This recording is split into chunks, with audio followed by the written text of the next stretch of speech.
সময়ে গণমাধ্যম কতটা সেলফ সেন্সরশিপের মধ্যে দিয়ে যাচ্ছে এবং সরকারের বিরুদ্ধে তো কোনো কথা তেমন বলতে পারছেই না, সমন্বয়কদের ভয়ে এক ধরনের আতঙ্কগ্রস্ত অবস্থায় গণমাধ্যমগুলো রয়েছে এবং তার একটি বহিঃপ্রকাশ ঘটলো যে অভিযোগটি এসেছে তার মধ্য দিয়ে আমরা অনেক কিছু মেলাতে পারি। বৈষম্য বিরোধী ছাত্র হাসনাত আব্দুল্লাহ দুর্দণ্ড প্রতাপশালী, এখন এই মুহূর্তে তাকে এই বিশেষণেই আমাদেরকে বিশেষায়িত করতে হচ্ছে। নিঃসন্দেহে গণঅভ্যুত্থানে তাদের মতন কিছু সমন্বয়কের, কিছু ছাত্রের অবশ্যই ভূমিকা ছিল, কিন্তু পরবর্তীতে তাদের যে বিতর্কিত কর্মকাণ্ড মানুষকে দিনে দিনে হতাশ করে দিচ্ছে, ক্ষুব্ধ করে তুলছে। যে অভিযোগটির কথা বলছিলাম, যে হাসনাত আব্দুল্লাহ প্রায় 20 জন মানুষ নিয়ে সময় টেলিভিশনের বিনিয়োগকারী প্রতিষ্ঠান সিটি গ্রুপের অফিসে তিনি যান তার দলবল নিয়ে এবং টেলিভিশনের বেশ কয়েকজন সাংবাদিককে চাকরিচ্যুত করতে চাপ প্রয়োগ করেন। পরবর্তীতে তাদের চাকরিচ্যুত করাও হয়েছে 5 জনকে। এবং এই ঘটনাটি আমাদের নিজস্ব কোনো গণমাধ্যমে আসার আগে এটি ব্রেক করলো কে? আন্তর্জাতিক বার্তা সংস্থা AFP। এবং AFPর বরাত দিয়ে এটি বিনোদনমূলক ম্যাগাজিন বরন্স এবং এই নিউজটি করেছে AFP বরাত দিয়ে। ডয়েচে ভেলেও করেছে, আন্তর্জাতিক বার্তা সংস্থা ডয়েচে ভেলে, তারাও এই জার্মান গণমাধ্যম, তারা এই নিউজটি করেছে। সেখানে হাসনাত আব্দুল্লাহর মন্তব্য জানতে চাওয়া হয়েছিল, তার সাক্ষাৎকারটিও তুলে ধরা হয়ে টেলিভিশনের বিনিয়োগকারী প্রতিষ্ঠানে গিয়েছিলেন এবং তার নির্দেশ মতে বা তার চাপ প্রয়োগের কারণে নাকি একাধিক বা 5 জন সাংবাদিককে বরখাস্ত করা হয়েছে। হাসনাত আব্দুল্লাহ কি বলেছেন সেখানে তিনি বলছেন যে আমার মন্তব্য নিয়ে প্রোপাগান্ডা ছড়াচ্ছিল এবং একটি পতিত রাজনৈতিক দলের মতামতকে স্থান দিচ্ছিল। অর্থাৎ তিনি অস্বীকার করেননি, তবে তিনি চাকরিচ্যুত করতে চাপ প্রয়োগ করেছেন এটি অস্বীকার করেছেন। কিন্তু তিনি যে সময় টেলিভিশনে বিনিয়োগকারী প্রতিষ্ঠান সিটি গ্রুপের অফিসে গিয়েছেন, সেখানে ঊর্ধ্বতন কর্মকর্তাদের বা সিটি গ্রুপের MD কে চাপ প্রয়োগ করেছেন সেটি স্পষ্ট। এবং MDর বক্তব্য নেওয়া হয়েছিল, AFP পক্ষ থেকে মন্তব্য জানতে চাওয়া হয়েছিল, তিনি কোনো মন্তব্য করতে রাজি হননি। অর্থাৎ কিছু একটা ঘটেছে, যা ঘটেছে আমরা সেগুলো 2 দিয়ে 4 মেলাতে পারি। সবচেয়ে এরকম একটি ভয়ঙ্কর শব্দের মধ্যেও, ভয়ঙ্কর নিউজের মধ্যেও আমি মজা শব্দটা নিয়ে আসছি। মজা বিষয়টি হচ্ছে এই, আমাদের প্রধান উপদেষ্টা অধ্যাপক ডক্টর মোহাম্মদ ইউনূসের প্রেস সেক্রেটারি জনাব শফিকুল আলম, তিনি প্রেস সেক্রেটারি হওয়ার আগে যেই প্রতিষ্ঠানে কাজ করতেন এই সেই AFP। অর্থাৎ AFP নিঃসন্দেহে একটি ক্রেডিবল প্রতিষ্ঠান, আন্তর্জাতিক অঙ্গনে যাদের খুব সুনাম রয়েছে, সেই এই নিউজ নিয়ে শফিকুল আলম কোনো প্রশ্ন তুলতে পারবেন না। হাসনাত আব্দুল্লাহ পরবর্তীতে আবার তার ফেসবুক স্ট্যাটাসে কি লিখেছেন? 16 বছরে হাসিনার মানবতা বিরোধী সব অপরাধ, যেমন বিচার বহির্ভূত হত্যাকাণ্ড, গুম এবং বিরোধী দলগুলোর বিরুদ্ধে ব্যাপক দমনমূলক অভিযান, এগুলোকে সমর্থন ও বৈধতা দিয়েছে।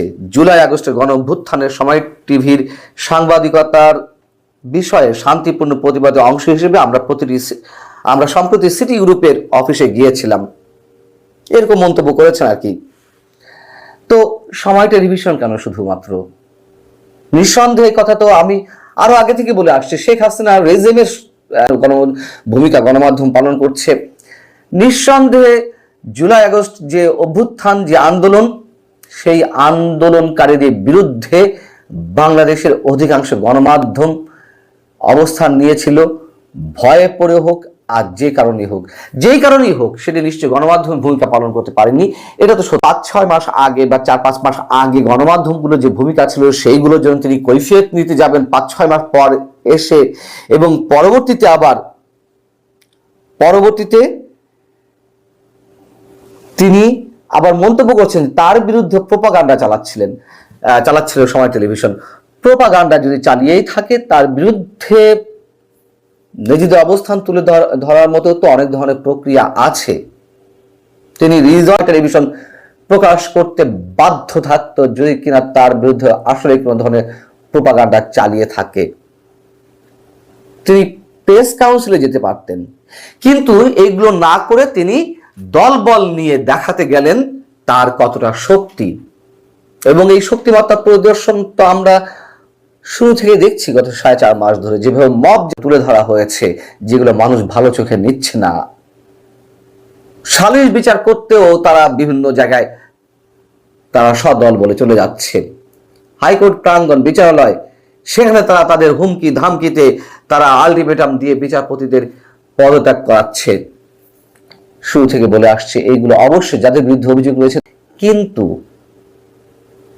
যে শক্তিমত্তার প্রদর্শন তারা করে যাচ্ছে এগুলো আওয়ামী লীগের বাইরে আর কি। আওয়ামী লীগের বিরুদ্ধে অভিযোগ কি ছিল? গণতন্ত্র হত্যা, বাক স্বাধীনতা হরণ, গুম খুন, এই তো। অর্থাৎ বড় সব ধরনের গুরুতর অভিযোগ তাদের বিরুদ্ধে ছিল, দুর্নীতি সহ। আওয়ামী লীগকে যদি ফ্যাসিবাদ বলা হয়ে থাকে, তাহলে বর্তমানে কোন ধরনের ফ্যাসিবাদ এটা চলছে? আমাদের জন্য খুবই অ্যালার্মিং এই সময়টি। আরো মজার বিষয়, হাসনাত আব্দুল্লাহ তার এই যে সিটি গ্রুপের অফিসে যাওয়া, সে বিষয়ে নিজের ফেসবুক স্ট্যাটাসে নিজের বক্তব্য তুলে ধরতে গিয়ে এক জায়গায় বলছেন যে আমরা সময় টেলিভিশন দখল করতে যাইনি, ঠাকুর ঘরে কেড়ে আমি কলা খাই না, সেই অবস্থা। তা তো আর উল্লেখ করেন, তাহলে তিনি সেটি কেন লিখলেন? এবং আমার এই কথাটিও উল্লেখ করার মূল কারণ হচ্ছে এই ধরনের অভিযোগ বিভিন্ন জায়গা থেকে আসছে। আমরা বিশ্বাস করতে চাই না আমরা এত সহজে, কিন্তু অভিযোগগুলো তো আসছে। এবং যে কথা আমি শুরুতে বলেছিলাম, সেলফ সেন্সরশিপের মধ্য দিয়ে যাচ্ছে বর্তমানে, দু একটি ছাড়া তাও বোধহয় বলা ঠিক হবে না, প্রায় সব গণমাধ্যম। তার প্রমাণ তো আমরা দেখছি, পেলাম হাতে। বলছে নিশ্চয়ই আমরা এগুলোকে খুব স্বাভাবিকভাবে নিতে পারি না। এবং এএফপি যে নিউজটি করেছে যে হাসনাত আব্দুল্লাহর চাপে সাংবাদিকদের চাকরিচ্যুত করা হয়েছে, যারা চাকরিচ্যুত হয়েছেন তাদের মধ্যে একজন সময় টেলিভিশনের সাংবাদিক ওমর ফারুক, যিনি সিনিয়র নিউজ এডিটর হিসেবে দায়িত্বরত ছিলেন, তার চাকরি গেছে। কারণ ছাড়াই বরখাস্তের চিঠি পেয়েছেন তিনি কর্তৃপক্ষের কাছ থেকে। টেলিভিশন কর্তৃপক্ষ আমাদের কয়েকজনকে স্টেশনের বৃহত্তর ভালোর জন্য পদত্যাগ করার জন্য অনুরোধ করেছিল। আমরা সিদ্ধান্তের জন্য একটি ব্যাখ্যা চেয়েছিলাম, কিন্তু কর্তৃপক্ষ কিছু দিতে অস্বীকার করে।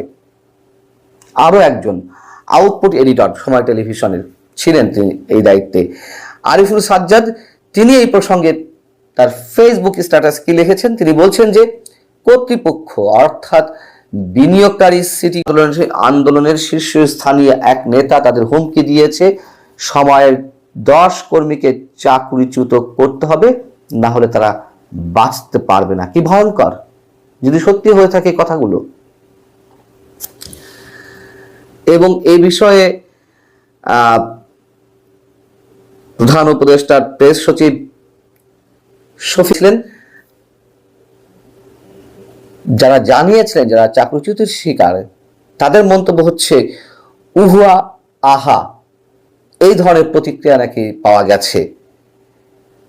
এবং শফিকুল আলম নাকি বলেছেন কোন পদক্ষেপ যদি কেউ নেয় তার দায় তাদের উপর বর্তায়, অর্থাৎ যারা করছে এগুলো তাদের উপর বর্তাবে। তারা আওয়ামী লীগের দোষ দিয়ে লাভ কি? আওয়ামী লীগের যেসব অপকর্ম করেছে, যে ধরনের ভয়ঙ্কর সব কর্মকাণ্ড ঘটিয়েছে, আওয়ামী লীগ তো বলেছে যে এসবের ব্যক্তি পর্যায়ে দায় দায়িত্ব আমাদের না। এইভাবে তো সবকিছু এড়িয়ে যাওয়ার চেষ্টা আমরা দেখেছি আওয়ামী লীগের সময়, এখনো তাই চলছে। যেটি বলছিলাম যে ফ্যাসিবাদিতা তো আর গায়ে লেখা থাকে না, কোনটিকে আমরা ফ্যাসিবাদ বলবো? দর্শক, এগুলো অবশ্যই আপনারা বিবেচনা করবেন। আমাদের কষ্ট এক জায়গাতেই। আওয়ামী লীগ এদেশে 80%, 90% মানুষ চেয়েছিল, কিন্তু তার বিরুদ্ধে এখন যা